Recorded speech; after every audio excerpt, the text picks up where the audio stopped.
Welcome back my channel. देखिए आज दोस्तों मैं नंबर सिस्टम को आगे डील करने वाला हूँ। इसमें मैंने आपको कल बताया था कि मैं उसके फैक्टर्स की चर्चा करूंगा, यानी नंबर ऑफ फैक्टर्स। फैक्टर्स का मतलब है कि गुणनखंड, और नंबर ऑफ फैक्टर्स का मतलब है गुणनखंडों की संख्या। तो सबसे पहले फैक्टर्स को समझेंगे। फैक्टर, आखिर ये फैक्टर होता क्या है? तो फैक्टर किसी भी संख्या को विभाजित करने वाली जितनी भी संख्याएं होती हैं उन सभी संख्याओं को उसका क्या कहते हैं? फैक्टर्स कहते हैं। कहने का मतलब यह है कि कोई भी संख्या हो, जैसे एग्जांपल 8 है, तो 8 को काटने वाली जो भी संख्याएं हैं वह उसका फैक्टर्स कहलाती है। कोई भी संख्या एक और खुद से तो स्वयं जरूर करता है, उसके अलावा भी किसी से कर सकता है और नहीं भी कर सकता है। तो यहाँ अगर 8 के गुणनखंड की बात किया जाए तो 8 के फैक्टर्स, 8 के गुणनखंड की बात किया जाए, गुणनखंड की बात किया जाए तो 8 के कितने गुणनखंड है अगर इसकी बात किया जाए तो 8 को काटने वाली कौन कौन सी संख्या है पहले उसको लिखेंगे। 8 किससे कटेगा? तो 1 से कटेगा, फिर किससे कटेगा? 2 से कटेगा, फिर किससे कटेगा? 4 से कटेगा, फिर किससे कटेगा? 8 से कटेगा। ठीक है, तो कोई भी संख्या जैसे 8 है, एक और खुद से तो कटती ही कटती है और उसके अलावा किसी से कट गई तो आपको पहले कल भी बताया था मैंने कि यह कौन सा नंबर कहलाएगा? तो यह एक कंपोजिट नंबर कहलाएगा। कौन सा नंबर? कंपोजिट, कंपोजिट नंबर कहलाएगा। ठीक है, जैसे हम 3 एग्जांपल लेते हैं, एक और एग्जांपल लेते हैं 3। अब 3 को काटने वाली कौन कौन संख्या है? तो 1 है और क्या है? 3 है। ठीक है, तो इसको तो काटने वाली सिर्फ 2 ही संख्या है ना, 1 है और 3 है। इसका मतलब है कि यह कौन सा नंबर है? प्राइम नंबर है। क्योंकि मैंने कल ही कहा था पिछले क्लास में कि अगर किसी भी संख्या को काटने वाली केवल 2 संख्याएं होगी, 1 और खुद, तो वो प्राइम नंबर होगा।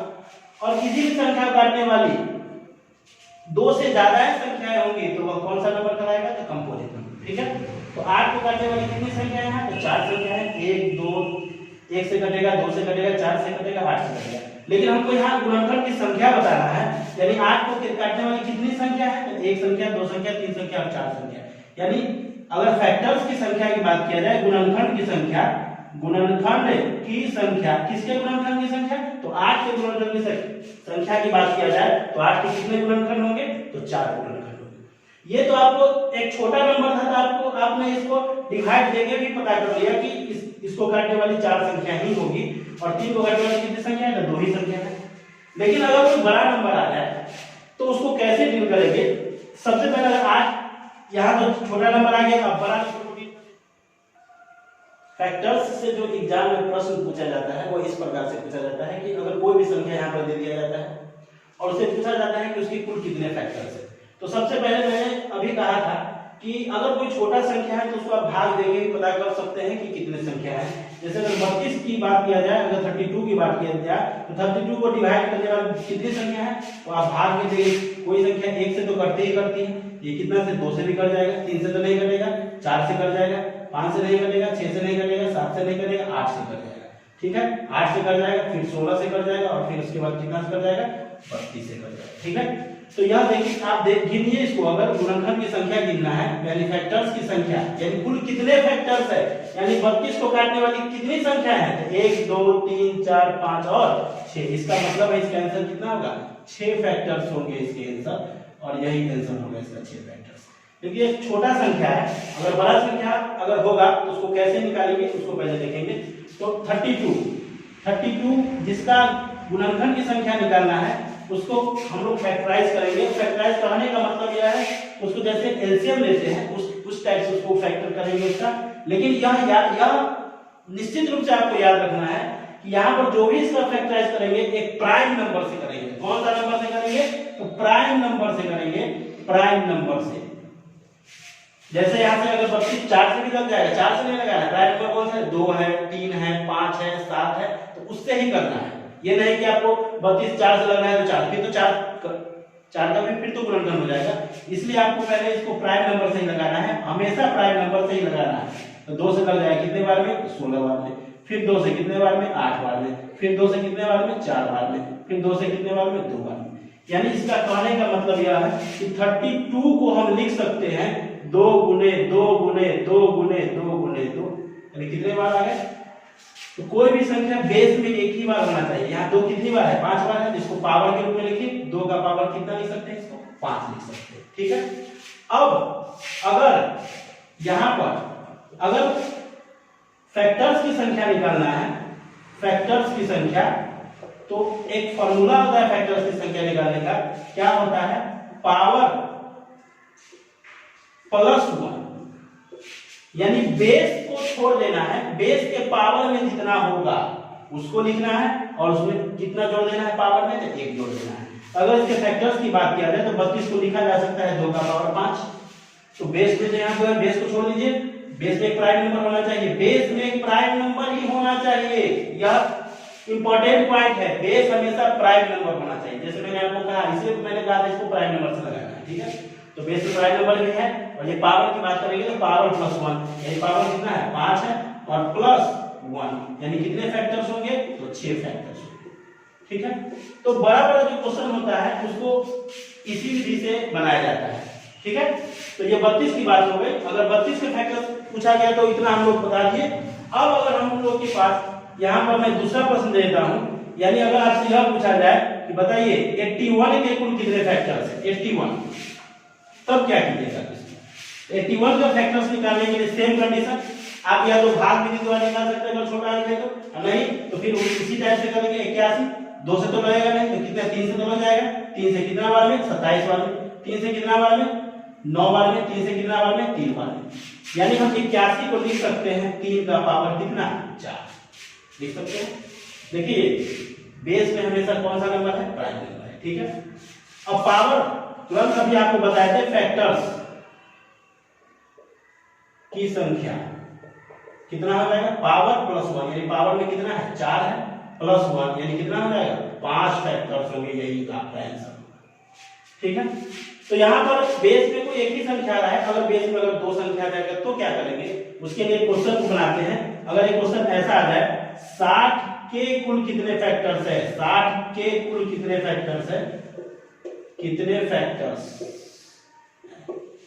तो 60 के फैक्टर्स निकालने के लिए फिर उसी 60 का गुणनखंड कीजिए। यहां से 60 का 2 से कितने बार में? 30 बार में। 2 से कितने बार में? 15 बार में। 3 से लगेगा कितने बार में? 5 बार में। अब इसको लिख सकते हैं, 60 को लिख सकते हैं 2 कितने बार आया है? तो 2 बार आया है, उसको पावर के रूप में लिखिए। 2 का पावर 2 गुना 3 कितनी बार आया है? तो 1 बार आया है। 5 कितनी बार आया है? तो 5। ठीक है, अब मैंने जैसे कहा था आपको फैक्टर्स की संख्या निकालना है, फैक्टर्स की संख्या निकालना है, तो मैंने कहा था पहले एक को पकड़ना है फिर आगे फिर आगे। तो यहाँ पर बेस कितने प्रकार का है? तो 3 प्रकार का है। ठीक है, तो सबसे पहले इसके पावर की बात करेंगे। इसका पावर कितना है? 2। तो मैंने बोला था कि पावर से एक ज्यादा लिखना है, तो यहाँ 2 है तो 2 के बदले में कितना लिख देंगे? यहाँ तो 3 लिख देंगे। ठीक है, नहीं तो आप ऐसे ही लिख सकते हैं, यहाँ पर 2 है तो 2 + 1। ठीक है, अगर यहाँ पर हमेशा मल्टीप्लाई ही करना है, मल्टीप्लाई करना है कि 3 का पावर कितना है? जिसके ऊपर कुछ नहीं उसका पावर 1 होता है, ये तो आपको मालूम ही होगा। तो 1 है तो 1 के बदले में कितना लिखेंगे? तो 1 + 1। बस पावर में 1 जोड़ देना है, पावर जितना है उसमें 1 जोड़ देना है। यहाँ भी पावर कितना है? 1 है तो 1 + 1। अब बात करेंगे यहाँ, तो यहाँ हो जाएगा 3, यहाँ हो जाएगा 2, यहाँ हो जाएगा 2। यहाँ 3 गुना 6, 6 गुना कितना? 12। यानी कहने का मतलब यह है कि 60 के कुल कितने फैक्टर्स है? 12। या प्रश्न ऐसा भी हो सकता है कि 60 को काटने वाली कितनी संख्याएं हैं? 60 के कुल कितने फैक्टर्स है? या 60 को काटने वाली कितनी संख्या है? 60 को काटने वाली कितनी संख्या है? तो 12 संख्या है। ठीक है, अब हम लोग अगले प्रश्न की ओर चलते हैं। तो अगला प्रश्न जो पूछा जाता है कभी एग्जाम में, यह प्रश्न होता है कि 1 और खुद को छोड़कर 180 कितनी संख्याओं से कटेगा? मैंने कहा था कि क्वेश्चन ऐसा भी हो सकता है 180 कितनी संख्याओं से कटेगा, या 180 के कुल कितने फैक्टर्स होंगे, लेकिन किसको छोड़कर? 1 और खुद को छोड़कर। तो बनाना आपको वैसे ही है 180 का। तो 180 का क्या करना है आपको? यहां से गुणनखंड करेंगे। 2 से कितनी बार में? 90। 2 से कितनी बार में? 45। 3 से कटेगा 15 और फिर 3 से कटेगा 5। अब इसको लिख सकते हैं, लिखिए 2 कितनी बार आया है? 2 बार। 2 का पावर कितना लिखिए? 2 लिखिए। फिर 3 कितनी बार आया है? 3 2 बार आया है, इसलिए 3 का पावर कितना लिखेंगे? 2 लिखेंगे। कोई भी संख्या बेस में एक ही बार होना चाहिए, 2 बार नहीं होना चाहिए। ठीक है। अब कौन सा बच गया 5, तो 5 का पावर क्या लिखेंगे, कुछ नहीं है, इसका मतलब 1 लिखेंगे। अब फैक्टर्स की संख्या से पहले तो आपको टोटल फैक्टर्स की संख्या निकाल लीजिए, उसके बाद प्रश्न पर ध्यान देंगे कि प्रश्न क्या पूछ रहा है। तो टोटल फैक्टर्स की संख्या, मैंने जैसे आपको बताया था कि कोई भी पावर हो, पावर से 1 बढ़ा के लिखेंगे। यहाँ कितने टाइप का बेस है, तो 3 टाइप का बेस है। यहाँ से बेस का जो भी पावर होगा उसको 1 बढ़ा के लिखेंगे। जैसे यहाँ 2 है तो 2 के बदले में कितना लिखे, तो 3 लिखिए, ठीक है। यहाँ 2 है, इसके बदले में कितना लिखेंगे, तो यहाँ भी 3 लिखेंगे। अब यहाँ बेस में 1 है तो क्या लिखेंगे इसके बदले में, तो 2 लिखेंगे, ठीक है। तो 3 3 9, 9 दूना कितना हो गया 18। 18 फैक्टर्स होंगे, यानी 18 संख्याओं से कटेगा। कौन कटेगा, 180, यानी 180 जो होगा वो 18 संख्याओं से कटेगा। और वो कौन कौन सा संख्या है, ये इससे आपको कोई मतलब नहीं है, बस आपको कितनी संख्याएं हैं बस इसी से मतलब है। तो 18 संख्याओं से कटेगा 180। लेकिन क्वेश्चन पूछा गया 1 और खुद को छोड़कर, और मैंने कहा था कि कोई भी संख्या 1 और खुद से तो कटती ही है, यानी 1 और खुद को अगर छोड़ने की बात होगी तो कितने फैक्टर्स को छोड़ने की बात होगी, तो 2 फैक्टर्स को छोड़ने की बात होगी। तो यहाँ से 2 क्या कर देंगे हम लोग, माइनस कर देंगे। क्या कौन सा माइनस होगा, 1 और खुद, यानी 1 और कौन सा 180, ठीक है। ये माइनस हो गया, तो यहाँ से कितने हो गए आंसर, यानी 16 फैक्टर्स, यही आपका क्या हो जाएगा, आंसर हो जाएगा, ठीक है। तो 16 फैक्टर्स इसका आंसर हो जाएगा। अब अगला प्रश्न जो है यह इसका जस्ट रिवर्स है। वो क्या है कि 1 और खुद को अब छोड़कर नहीं, शामिल करते हुए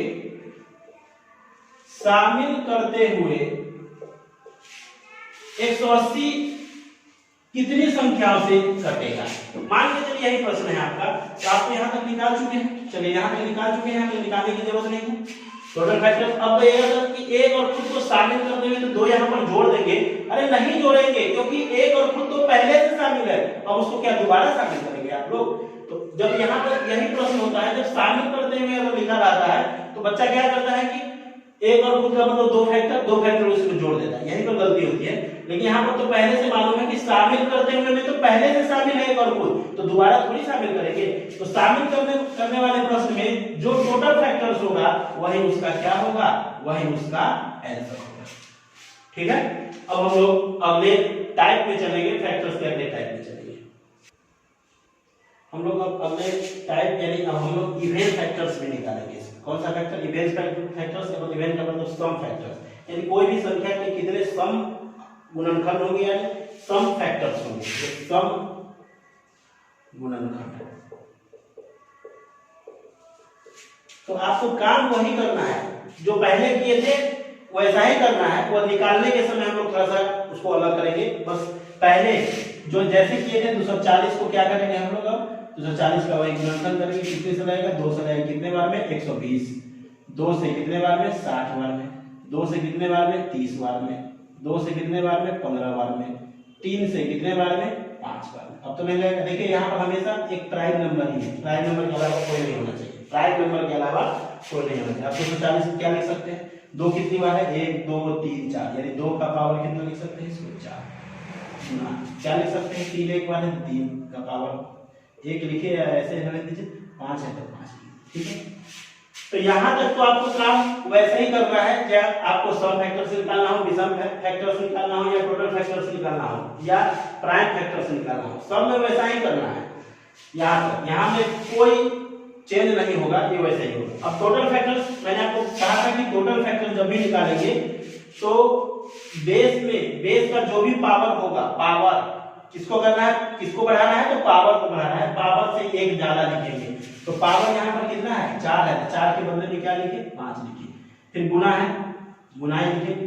फिर 3 के पावर में कुछ नहीं है, इसका मतलब 1 है, 1 के बदले में कितना लिखेंगे, 2 लिखेंगे। फिर 5 के पावर में कुछ नहीं है तो 1 है, इसका मतलब फिर 2 लिखेंगे। यानी टोटल जो हो जाएगा 5 गुना 10, 10 गुना कितना हो जाएगा 20, यानी टोटल फैक्टर्स जो होगा वो 20 होगा। 240 के 20 फैक्टर्स होंगे। अब इवेंट फैक्टर्स की बात करेंगे, इवेंट फैक्टर्स। तो इवेंट फैक्टर्स में बस एक ही पॉइंट है, यहाँ पर आपको देखना है कि इवेंट नंबर कौन है, यानी सम संख्या कौन है। तो इवेंट कौन है, यही तो 2, यानी बेस में देखना है, पावर को नहीं देखना है, वहां बेस देखना है कि बेस में सम संख्या कौन है, तो 2 सम संख्या है। अगर सम फैक्टर से निकालना हो तो सम संख्या सिर्फ दो ही तो है, ये तो विषम संख्या है, तो सम संख्या का जितना पावर होगा उतना ही लेंगे, उसमें नहीं बढ़ाएंगे एक भी, क्योंकि हमको सम फैक्टर्स निकालना है। तो यह याद रखना है आपको कि सम फैक्टर्स निकालते समय जो भी बेस में सम संख्या होगा उसका पावर उतना ही लेना है। तो पावर इसका कितना लेंगे, 4 ही लेंगे, ठीक है। अब ये दोनों तो विषम संख्या है, तो विषम संख्या में जैसे पहले बढ़ाते थे वैसा ही पावर को बढ़ाना है। तो यहाँ पर पावर कितना है, 1 है, 1 के बदले हम कितना लेंगे, 2 लेंगे, फिर 1 है, 1 के बदले हम कितना लेंगे, तो 2 लेंगे, यानी कितना हो जाएगा, 4 गुना 8, 8 गुना कितना 16 हो जाएगा इसका आंसर, ठीक है। तो यहाँ पर आपको इवेन फैक्टर जब निकालने के समय एक बार और समझ लीजिए कि टोटल फैक्टर्स निकालने के समय जितना कोई भी संख्या हो उसका पावर 1 बढ़ा के सबको मल्टीप्लाई करेंगे, ठीक है। लेकिन इवेन फैक्टर्स निकालते समय जो इवेन नंबर होगा यानी सम संख्या होगा उसका पावर उतना ही लेना है, उसके बाद जो भी विषम संख्या बच गया उसमें पावर 1 बढ़ा के लेना है, ठीक है, और सबको मल्टीप्लाई कर देंगे, आंसर कितना आ गया, 16 आ गया, ठीक है। तो ये तो इवेन फैक्टर्स निकल गया, ठीक है। अब लोग अगला प्रश्न यानी 300 का आपको निकालना है 300, तो 300 का वैसे ही गुणनखंड कर लेंगे, तो 300 का गुणनखंड क्या हो जाएगा, तो 300 का यहाँ पर करते हैं, 300 का गुणनखंड 300 कीजिए, 2 कितना बार हो जाएगा, 150 बार में, फिर 2 से कितना बार में, 75, फिर 5 से लगेगा कितना बार में, 15, फिर चलिए 5 से ही लगेगा 3 बार में, या 3 से लगेगा 5 बार, बात एक ही, ठीक है। अब हम लिख सकते हैं इसको 300 को 2 का पावर कितना, 2, ठीक है, गुना 3 कितने बार आएगा, 5, कोई भी पहले लिख सकते हैं, 3 का पावर 1 और 5 का पावर 2, ठीक है। अब यहाँ पर TF का मतलब टोटल फैक्टर्स, ठीक है। तो टोटल फैक्टर्स जब निकालना है तो आपको मालूम है कि टोटल फैक्टर्स में पावर जितना होगा उसे 1 बढ़ा के लिखेंगे, तो 2 है पावर में, तो यहाँ 3 लिख दिए, यहाँ पावर में 1 है तो यहाँ 2 लिख दिए, यहाँ पावर में 2 है तो यहाँ 3 लिख दिए, यानी 3 गुना 6, 6 3 18, यानी 18 फैक्टर्स होंगे, यानी 18 संख्याओं से कटेगा 300, ठीक है। अब इसके इवेन फैक्टर्स की बात करेंगे, इवेन फैक्टर्स की बात करेंगे, तो इवेन फैक्टर्स में अभी मैंने आपको कहा है कि जो इसमें इवेन नंबर होगा उसका पावर सेम लेना है, उसका पावर सेम लेना है। इवेन नंबर कौन है, तो 2 इवेन नंबर है, तो उसका पावर सेम लेंगे, तो सेम कितना है, यहाँ 2 है तो 2 ही लेंगे, ठीक है। अब ये तो इवेन नंबर नहीं, ये तो ऑड नंबर है, ये दोनों ऑड नंबर में पावर क्या करके लेंगे, बढ़ा के लेंगे, 1 है पावर तो यहाँ क्या लेंगे, 2 लेंगे, 2 है पावर तो क्या लेंगे, 3 लेंगे, यानी 3 गुना 6, 6 गुना कितना हो जाएगा, 12, इसका आंसर हो जाएगा 12, ठीक है। तो आप नोट लिख भी सकते हैं कि अगर इवेन फैक्टर्स को निकाल रहे हैं तो जो बेस में इवेन नंबर होगा उसका पावर सेम लेना है, ठीक है। अब हम लोग अगले टाइप यानी विषम गुणनखंड को निकालेंगे। तो जैसे सम गुणनखंड निकालेंगे उसका नोट लिख दिया यहाँ पर कि सम गुणनखंड निकालते समय सम संख्या का जो भी पावर होगा उसमें 1 नहीं जोड़ेंगे। तो बस सम गुणनखंड निकालते समय जो भी बेस में सम संख्या होगा उसके पावर में 1 नहीं जोड़ेंगे, उसके बाद जो बच गया सब में 1 जोड़ के उसके बाद जैसे करते थे मल्टीप्लाई वैसे करते थे। अब यहाँ 360 की बात किया गया है, अब हम लोग ऑड फैक्टर्स में निकालेंगे, यानी टोटल फैक्टर्स में निकालेंगे, इवेन फैक्टर्स में निकालेंगे। अब एक और जोड़ दिया मैंने ऑड फैक्टर्स यानी विषम गुणनखंड में निकालेंगे, ठीक है। तो पहले काम वही करना है, शुरू में तो वैसे ही करना है जैसे पहले करते थे, इसमें कोई चेंज नहीं होगा। तो 360 का फिर से आप कीजिए उसका, तो 2 से कितना हो जाएगा 180, फिर 2 से कितना 90, फिर 2 से 45, फिर 3 से 15 और 3 से कितना 5, यही आएगा। अब इसको लिखिए 2 का पावर कितना लिखेंगे, 2 का पावर 3 हो गया, 3 कितनी बार आया है तो 2 बार आया है, 3 का पावर 2 हो गया और 5 का पावर कितना हो गया 1, ठीक है। अब टोटल फैक्टर्स निकालते समय आपको मालूम है कि जितना भी बेस होगा सबके पावर में 1 जोड़ेंगे, ठीक है। बेस अलग अलग टाइप का होना चाहिए, सेम टाइप का नहीं होना चाहिए बेस, ठीक है। जैसे यहाँ पर 2 है उसके बाद यहाँ अलग हो गया 3 है, यहाँ पर अलग क्या हो गया 5 हो गया, ये नहीं कि 2 बार 2 लिख दीजिएगा, ऐसा नहीं होगा। अगर 2 बार 2 या यहाँ 3 बार 2 आया है उसको पावर में निकाल दिया है, ठीक है। तो यहाँ पर पावर में कितना है 3, तो 3 से 1 बढ़ा के लिखेंगे तो कितना हो जाएगा, 4 हो जाएगा। यहाँ 2 है तो 2 के बदले हम कितना लिखेंगे 3 लिखेंगे, गुना करेंगे। 1 है तो 1 के बदले हम कितना लिखेंगे 2 लिखेंगे, यानी 4 के 12, 12 गुना 24, यानी इसका जो टोटल फैक्टर्स होगा यह 24 होगा, इसका 24 टोटल फैक्टर्स का आंसर हो गया 24, ठीक है। अब आएंगे इवेन फैक्टर्स। इवेन फैक्टर्स में मैंने आपको कहा है कि इसमें इवेन नंबर कौन सा है, तो ये एक इवेन नंबर है, तब उसके पावर में एक नहीं जोड़ेंगे, यानी वैसे का ही वैसे लिख देंगे। ये इवेन नंबर है, इसका पावर कितना है 3, इसमें एक नहीं जोड़ेंगे, इसका 3 के बाद क्या लिखेंगे 3 ही लिखेंगे, ठीक है। अब ये तो ऑड नंबर है दोनों, तो इसके पावर में एक जोड़ेंगे तो 2 का पावर है 2 है, तो यहाँ क्या हो जाएगा 3 है, यहाँ 1 है तो क्या हो जाएगा 2 हो जाएगा, तो कितना हो जाएगा 3 3 9 9 गुना कितना हो जाएगा, इसका हो जाएगा आंसर 18, ठीक है। अब आगे ऑड फैक्टर, बस इसको समझना है, एकदम आसान है ऑड फैक्टर। ऑड फैक्टर्स में बस इतना ही काम करना है कि जब ऑड फैक्टर्स निकालने लगे तो इवेन वाला को छोड़ देंगे, क्या करेंगे इवेन वाला को छोड़ देंगे, उस पर जैसे करते थे वैसे ही करेंगे। तो इसमें से इवेन नंबर कौन है, ये इवेन नंबर है, पावर नहीं देखना है, बेस देखना है, बेस में इवेन नंबर कौन है, ये है इवेन नंबर, तो इसको हम लोग छोड़ दिए, इसको छोड़ दिए, जब छोड़ दिए तो बच गया यही दोनों, इसका पावर कितना है 2 है, तो 2 से 2 के बदले में क्या लिखेंगे 3, यानी बढ़ाना ही है इसमें भी, और यहाँ पर कितना है 2, यानी कितना हो जाएगा 6, इसका आंसर हो जाएगा 6, ठीक है। तो ऑड फैक्टर जब निकालने लगे, एक बार और समझ लीजिए, ऑड फैक्टर जब निकालने लगे तो इवेन नंबर वाला जो भी होगा उसको छोड़ देंगे, अगर उसको छोड़े तो उसके पावर को भी छोड़ दीजिए, उसके बाद जो ऑड नंबर बचा बस ऑड नंबर ही वाला को लेना है और एक बढ़ा के लेना है, क्लियर। अब 120 का निकालना है, वही टोटल फैक्टर्स, इवेन फैक्टर्स और कौन फैक्टर ऑड फैक्टर्स, ठीक है, आसान है एकदम। 120 को किसे यहां गुणनफल करते हैं 120 का हम लोग 2 से कितना बार में 60 बार, 2 से 30, 2 से 15, 3 से 5 लिख सकते हैं इसको, 120 को लिखिए, 2 का पावर कितना हो गया 3 हो गया, 2 का पावर 3, 3 का पावर 1 और 5 का पावर 1 लिखिए या नहीं लिखिए बात है। टोटल फैक्टर्स पावर में जोड़ भी लिखना है, बेस अलग अलग टाइप का है, तो 3 से क्या हो जाएगा 4 हो जाएगा, 1 से क्या हो जाएगा 2 हो जाएगा, 1 से 2 तो 4 गुना 8 गुना 16, यानी इसका हो गया आंसर 16। इवेन फैक्टर्स निकालते समय आपको मैंने कहा था कि इवेन नंबर वाला पावर जो होगा उसको वही रखना है बस, तो यहाँ पर 3 लिख लीजिए।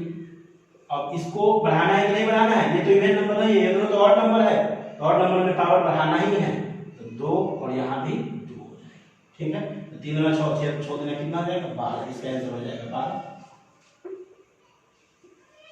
अब आगे ये ऑड फैक्टर्स वाले में मैंने कहा है कि इवेन वाले को क्या कर देना है तो छोड़ देना है, इससे क्या हो जाएगा यहाँ पावर 2 हो जाएगा, पावर बढ़ाना है, एक का बदले में 2 और एक के बदले में 2, यानी आंसर कितना हो जाएगा 4 आंसर हो जाएगा, ठीक है।